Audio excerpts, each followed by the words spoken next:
Welcome to max TV.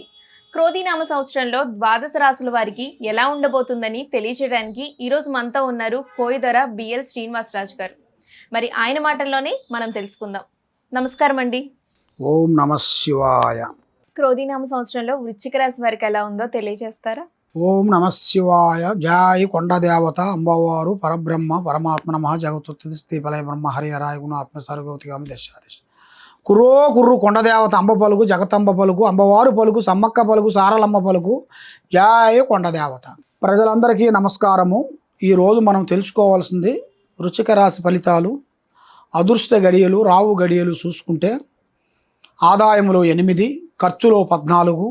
ఆదాయములో బాగానే ఉంది, ఖర్చు చూసుకుంటే అనుకూలంగా లేదు.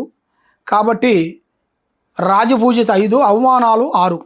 ఈ జాతక ఫలితంలో చూసుకుంటే అదృష్ట గడియలు రావు గడియలు ప్రకారంలో ఈ జాతకంలో ఉండవలసిన వాళ్ళు ఈ ఉగాది నుంచి వచ్చే ఉగాది లోపు కల్లా పెద్ద పెద్ద కార్యక్రమాలు పెద్ద పెద్ద పనులు అభివృద్ధిగా కావలసినవి వీళ్ళకి చాలా వరకు కనబడుతున్నాయి. కానీ మనస్తత్వము చాలా మంచిది.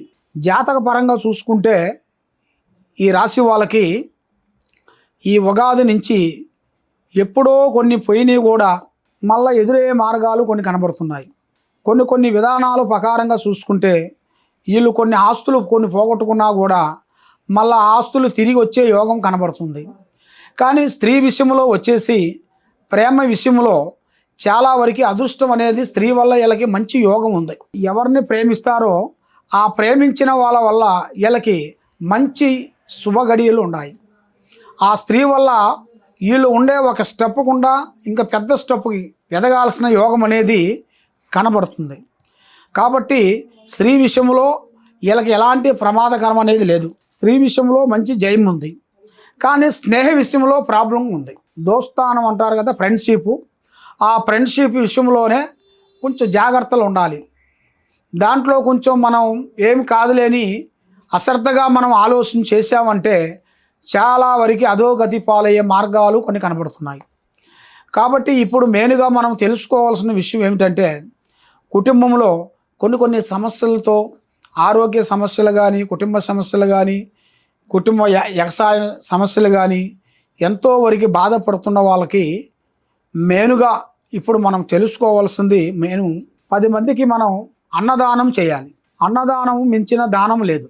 అన్నదానము మీరు చేస్తే మీకు ఆ భగవంతుడు అనేది మీకు ఏ రూపంలోనైనా ఒక రూపంలో మీకు కానీ మీ బిడ్డలకు కానీ మీ కొడుకులకు కానీ మీ మనవళ్ళకు కానీ ఆ అన్నం ప్రాప్తి అంటారు, మీకు తప్పకుండా అది మీకు వర్తిస్తుంది. కాబట్టి ఈ ఉగాది టైములో మనకు దగ్గరలో ఉండవలసిన దేవస్థానాలు ఏ దేవస్థానాలు ఉన్నా కూడా ఆ దేవస్థానాల్లో మీ పేరులో పెద్దవాళ్ళ పేరులో మీకు పెద్దవాళ్ళు వాళ్ళ పేరులో వాళ్ళ పేరు చెప్పి చేయొచ్చు. లేదు దేవుళ్ళు గుడికి వెళ్ళిన కాడ ఆ దేవుడు గుళ్ళ కాడన కూడా మీరు తప్పకుండా ఈ అన్నదానాన్ని మీరు తప్పకుండా పెట్టాలి. పెడితే మీకు మంచి శుభ ఫలితాలు, మంచి యోగము, లక్ష్మీ కటాక్షము, చేయాల్సిన పనులు తప్పకుండా అభివృద్ధిగా రావాల్సిన కార్యక్రమాలు కొన్ని కనబడుతున్నాయి. కాబట్టి మీరు ఎక్కడెక్కడో గుడికి వెళ్ళి ఏదేదో చేసుకొని ఎన్నో పూజలు చేసుకొని ఎంతో బాధపడుతున్నారు. కాబట్టి మీరు ఎక్కడెక్కడో తిరిగి ఎన్నో పూజలు చేయించుకొని ఎన్నో యంత్రాలతో ఎన్నో మంత్రాలతో మీరు చేయించుకున్నా కూడా ప్రతిఫలం లేనప్పుడు మీరు తప్పకుండా ఒక్కసారి మమ్మల్ని సంప్రదించండి. ఈ కింద ఉన్న నెంబర్కి సంప్రదిస్తే తప్పకుండా మీకు ఏ సమస్యలో ఏ బాధపడుతున్నారో అనేది మీ స్థితిగతుల్ని మేము చూసి అన్ని విషయాలు చూసి చెప్పగలుగుతాం.